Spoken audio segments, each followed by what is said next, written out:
ដល់រដូវប្រោះស្រូវហើយពុកម៉ែបងប្អូននេះមិនថាខ្ញុំមិនថាគេទេគឺចាប់ផ្ដើមស្រូតណែបងប្អូនខ្លាចផុតរដូវវាណាហើយមុននឹងចាប់ផ្ដើមប្រោះពុកម៉ែបងប្អូនតែយើងចាប់ផ្ដើមពីចំណុចណាទៅបងប្អូនគឺចាប់ផ្ដើមយកស្រូវមកត្រាំចែបងប្អូនអូយវាចាក់គ្រឹះដោយសារតែធ្លាក់ភ្លៀងរាល់ថ្ងៃបើសិនណាយើងប្រោះពីដីហុយគឺមិនអីទេដល់ទៅពេលយើងប្រោះដីភ្លៀងរាល់ថ្ងៃដីសើមដីមានទឹកស្រែមានទឹកមានអីនេះបងប្អូនយើងត្រូវតែត្រាំបងប្អូនឲ្យវាចេញរឹសដូចជាសំណាបចឹងណាហើយក៏ខ្ញុំយកស្រូវមកត្រាំក្នុងស្រះពុកម៉ែបងប្អូនដោយសារតែចាប់ផ្ដើមនឹងត្រូវប្រោះស្អែកបន្ទាប់មកនេះក៏ដើរពំវះមុខស្រែដោយសារតែភ្លៀងរាល់ថ្ងៃបងប្អូនហើយទឹកស្រែត្រាញ់តែម្ដងហើយ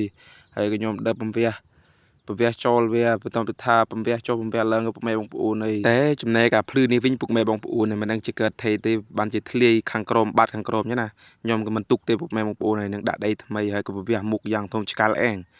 ហើយបន្តទៅថាពំវះមុខយ៉ាងធំហើយបងប្អូនហើយយើងក៏ត្រូវលើកអចតនាដាក់លើភ្លឺដើម្បីទុកជាស្គួរដីសម្រាប់បិទវានៅពេលក្រោយទៀតបងប្អូនហើយដោយសារតែយើងព្រោះក៏យើងមិនបានបិទភ្លាមទេ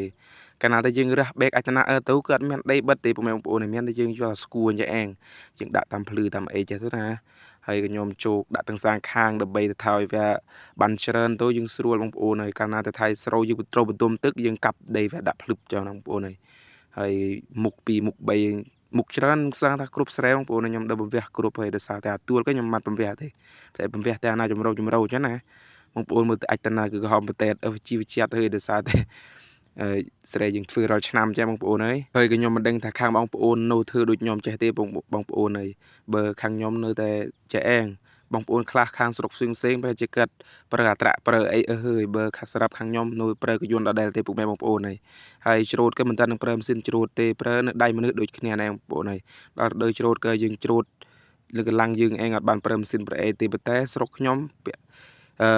ភាក់តិចនៅហើយគេប្រើម៉ាស៊ីនបងប្អូនហើយដោយសារតែយើងស្រែយើងតិចតួចហើយក៏ស្រូវក៏មិនបានផលច្រើនក៏ច្រូតដៃឯងបងប្អូនហើយគឺមានតែចែកឯងអ្នកស្រែខាងខ្ញុំនេះសកម្មភាពនេះហើយថ្ងៃនេះដែរក៏ខ្ញុំមកជួបបង្ហើយដែរពុកម៉ែបងប្អូនហើយបង្ហើយក៏ដើររបែកមុខស្រែគិតថានឹងត្រាំស្រូវផ្អាប់មកយប់ក៏នឹងព្រោះហើយបន្ទាប់ទៅថាព្រឹកឡើងពុកម៉ែបងប្អូនហើយដោយសារតែរលឹមស្រេចក៏ពុកម៉ែបងប្អូនហើយខ្ញុំក៏ទៅស្រង់ស្រូវហើយដោយសារតែរយៈពេលបានមកយប់ណាយើងត្រាំណាយើងស្រង់វាទៅយើងទុកផ្អាប់វាមកយប់ទៅមកយប់អីបងប្អូនហើយមកល្ងាចក៏បានដែរ